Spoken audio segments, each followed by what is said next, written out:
ఎక్కడైతే రైతు రుణమాఫీ చేస్తామని చెప్పి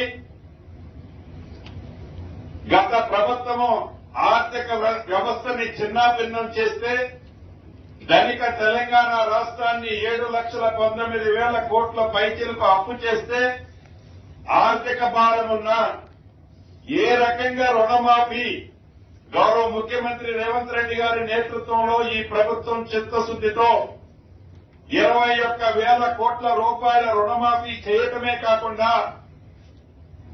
ఒలి వేస్తే ఉరి అన్న ఆనాటి ప్రభుత్వ ఆలోచనకి భిన్నంగా రైతుల ప్రభుత్వంగా వరి పండిస్తే సన్నవడ్లు పండించిన రైతన్నకి క్వింటాలకి తరుగు లేకుండా క్వింటాలకి 500 బోనస్ ఏ రకంగా ఈ ప్రభుత్వం ఇచ్చిందో అదే పద్ధతిలో ఇందిరమ్మ ఇళ్లకి గ్రీన్ ఛానల్లో ఆర్థికంగా ఇబ్బందులు ఉన్న రాష్ట్ర ప్రభుత్వం తల తాకట్టు పెట్టైన గౌరవ ముఖ్యమంత్రి రేవంత్ రెడ్డి గారి నాయకత్వంలో ఫైనాన్స్ మంత్రి భట్టి విక్రమార్క గారి సమక్షంలో ఇందిరమ్మ ఇళ్లంటేనే ఇందిరమ్మ ప్రభుత్వం, ఇందిరమ్మ ప్రభుత్వం అంటేనే ఇందిరమ్మ ఇళ్లు కాబట్టి నిస్సందేహంగా అర్హులైన పేదవాళ్లందరూ ఈ దీంట్లో లబ్ధి పొందుతారు. తప్పకుండా ఇస్తూ పేమెంట్ కూడా ఎక్కడా మీకు ఇబ్బంది కలగకుండా ఉండే విధంగా ఏర్పాట్లు చేసుకుంటున్నామని కూడా తెలియజేస్తూ మరొక్కసారి రాష్ట్ర వ్యాప్తంగా ఉన్న లబ్దిదారులందరినీ, కాంగ్రెస్ శ్రేణులందరినీ, పార్టీతో పాటు ప్రభుత్వంతో అనుబంధంగా ఉన్న మిత్రులందరినీ ఒకటే రాష్ట్ర ప్రభుత్వ పక్షాన అభ్యర్థిస్తున్నాను. పేదవాళ్లలో బహు పేదవాళ్లకే మనం ఇవ్వాలి.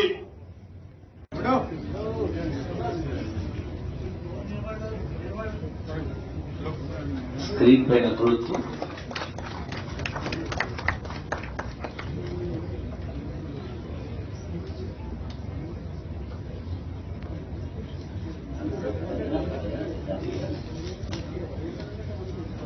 అది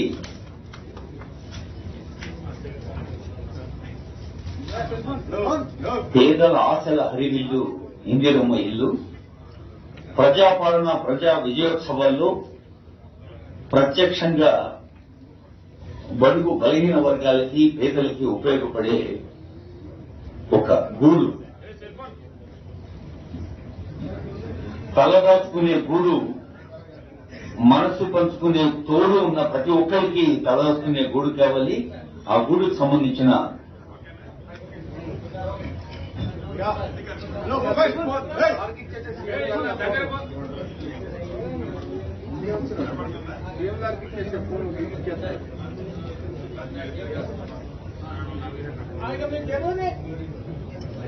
సహాయం, ఆర్థిక ఆలంబన ఎలా చేకూరుస్తారు అని దీనికి సింబాలిక్ గా నిన్న పెద్దపల్లి యువ వికాస మహోత్సవ మహాసభలో ఆనరబుల్ సీఎం గారు కూడా అదే మాట అన్నారు. Rome is not built in a day, అలాగే home is also not built in a day.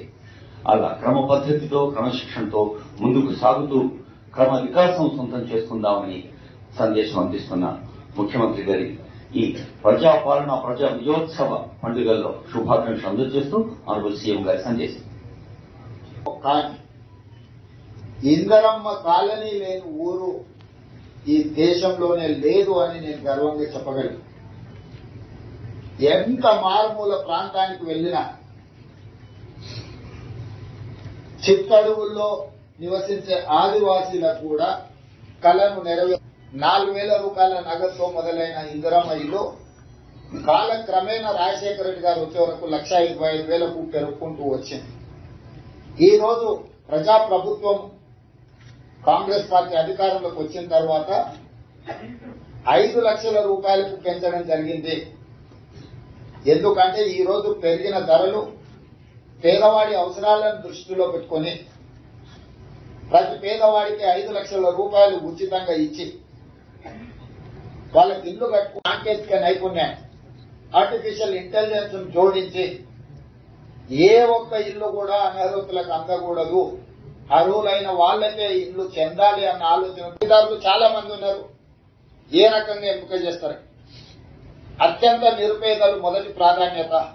అత్యంత నిరుపేదలు, దళితులు, గిరిజనులు, ఆదివాసీలు, వ్యవసాయ కూలీలు, పారిశుద్ధ్య కార్మికులు, దివ్యాంగులు, ట్రాన్స్జెండర్ నిరుపేదలే చాలా మంది ఉన్నప్పుడు ఇందులో ప్రాధాన్యత దళితులు, గిరిజనులు, ఆదివాసీలు, వ్యవసాయ కూలీలు, పారిశుద్ధ్య కార్మికులు, దివ్యాంగులు, ట్రాన్స్జెండర్ వీళ్ళకి మొదటి ప్రాధాన్యత ఇవ్వడం జరుగుతుంది వరుస క్రమంలో. ఈనాడు ఒక ప్రాధాన్యత అంటూ లేకపోతే రాజకీయ పైరవీలకు ఒత్తిడికి అవకాశం ఉంటుంది. ఈ ప్రాధాన్యత క్రమంలో వీళ్ళకి కేటాయించడం జరుగుతుంది. ఇదే కాకుండా ఐటీడీఏ ప్రాంతం, ఆదివాసీలు నివసించే ప్రాంతంలో ఆనాడు ఎప్పుడో ఇందిరమ్మ సమయంలో లేదా ఎన్టీఆర్ సమయంలో లేదా రాజశేఖర రెడ్డి గారి సమయంలో ఇచ్చిన కొద్దిపాటి ఇళ్లే ఆదివాసీలకు వచ్చినాయి.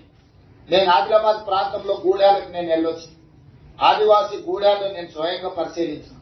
మా పట్టి విక్రమార్క గారు ఆదిలాబాద్ నుంచి ఖమ్మం వరకు పాదయాత్ర చేసినప్పుడు ఆదివాసీలు వచ్చి నిజమైన అర్హులము, ఇందిరమ్మ రాజ్యంలో లబ్ధి పొందాల్సింది మేము, అడవులలో ఆది మానవులలాగా ఇంకా ఎంతకాలం బ్రతకాలి, మా పట్ల మీరు కనికరం చూపించాలి, ఇందిరమ్మ ఉంటే మాకు బాధ తప్పేది, కానీ ఇందిరమ్మ వారసులుగా ఈ రోజు మీరు పరిపాలనలోకి వస్తామంటున్నారు, మీరు మీ బాధ్యత నెరవేర్చండి అని చెప్పి ఆదివాసీలు, ఆదివాసీ సంఘాలకు సంబంధించిన వాళ్ళు మాకు గుర్తు చేయడం జరిగింది.